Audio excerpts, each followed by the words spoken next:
So you know when you go to the grocery store and there's the exotic or tropical fruit section, that's usually a little bit too intimidating to even go near. Number one, because there's lots of produce that you don't recognize. Number two, because you don't even know how to cut into it and what you're gonna find inside.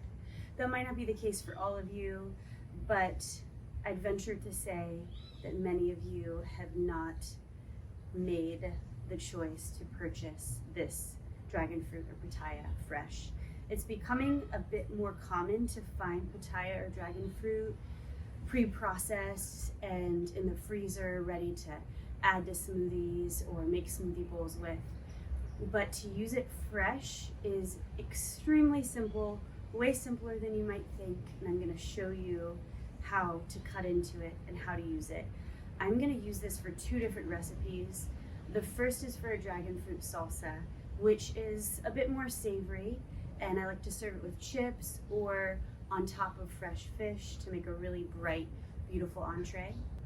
And the second is to make a dragon fruit syrup that I'm going to serve with coconut yogurt for breakfast, but you can also use that dragon fruit syrup to go on top of ice cream or non-dairy ice cream.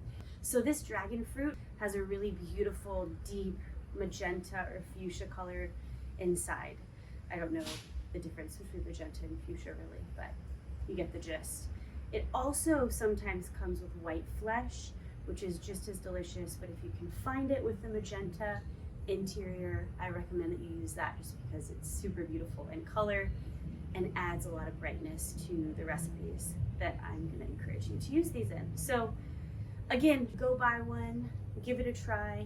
It's a lot easier and less intimidating than it looks to use, and I hope that you'll enjoy. So the first recipe I'm going to make is for dragon fruit salsa. Personally, I love a salsa that has sweetness alongside the heat, and this salsa does just that. Essentially, it's a lot of different tropical fruits that are chopped up with a couple different veggies. So first I have about 1/8 of a papaya that I've removed the seeds from, taking the skin off of, and I'm going to chop up, and it's going to give me right around a cup of chopped papaya. And then I'm going to add in an avocado. I'm going to chop that into right around the same size pieces as I did the papaya, which is what I'm going to do for most of the produce in this salsa, with the exception of the cilantro and the jalapeno. I have 1/4 of a red onion that I'm chopping and adding in, and 1/2 of a jalapeno. If you like heat, keep the seeds in. If you don't, remove them before finely chopping that jalapeno. And then I have pineapple. I've already cut it, and I'm going to now chop it, and that's going to also give me a cup of chopped pineapple.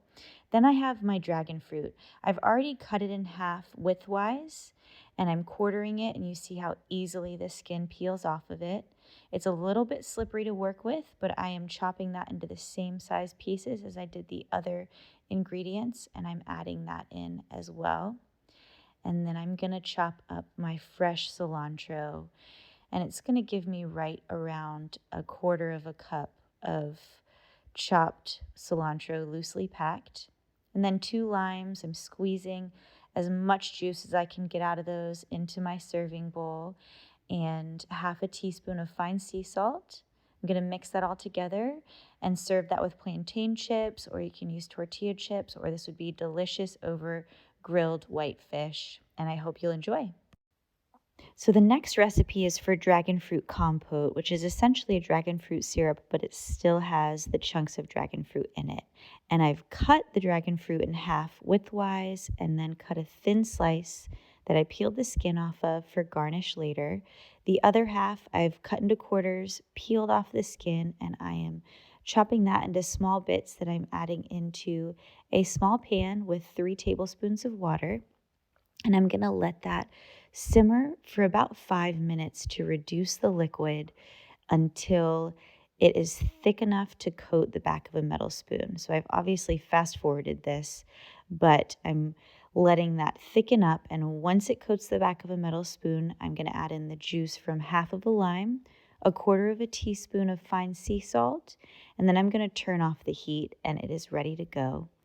I'm spooning a couple spoonfuls of that over the top of a bowl of coconut yogurt. And then you can garnish this however you want. I'm adding the slice of dragon fruit and pineapple, some granola, and some raw honey, or you can use maple syrup. But that is all optional. You can put whatever you want on this, and I hope you'll enjoy.